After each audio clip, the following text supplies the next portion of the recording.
എന്റെ തലയിലെഴുത്താ ഇത്. ഗോപാൽജിയെ പറ്റി സംസാരിക്കാന്ന് കരുതിയിരിക്കുമ്പോഴാ എന്റെ ഭർത്താവ് വന്ന് ബഹളം വെക്കുന്ന. നമ്മുടെ രണ്ടുപേരുടെയും ഭാവിക്ക് വേണ്ടി ഞാൻ ഈ കിടന്ന് കഷ്ടപ്പെടുന്നത്. അതിനെ കുറിച്ച് എന്തെങ്കിലും ബോധമുണ്ടോ? ഈ പ്രശ്നങ്ങളെല്ലാം ഉണ്ടാക്കി വെച്ചിട്ട് സുഖമായിട്ട് ഇരിക്കുന്നുണ്ടല്ലേ?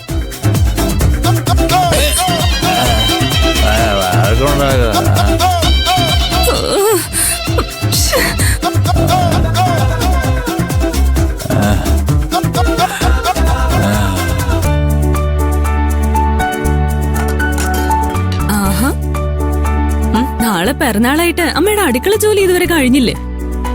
ഇതൊക്കെ ഞാൻ ചെയ്യാം. നിനക്കെന്താ വേണ്ടത്? അതെന്താ, എനിക്ക് എന്റെ അമ്മയെ സഹായിച്ചൂടെ? ഇത്രയും കാലം എന്ത് സഹായത്തിന് വേണമെങ്കിലും സഞ്ചോടനുണ്ടായിരുന്നു. പക്ഷേ ഇനി അങ്ങോട്ടുള്ള 2 ദിവസം അമ്മയുടെ കൂടെ ഞാനുണ്ടാവും. എന്താണാവോ ഈ വിശാല മനസ്കതയുടെ കാരണം? നാളത്തെ ചടങ്ങിനെ അമ്മ ഒരു അതിഥിയെ കൂടെ ക്ഷണിക്കണം. അതാരാ? ഗോപാൽജി. ഓ, നിനക്കെന്താ വല്ല വട്ടുണ്ടോ? അയാളെ ക്ഷണിക്കാന്ന് പറഞ്ഞ് മഞ്ജു ഇവിടെ എന്തൊക്കെ പുകലുണ്ടാക്കുന്നത് എനിക്ക് ഊഹിക്കാൻ കഴിയും.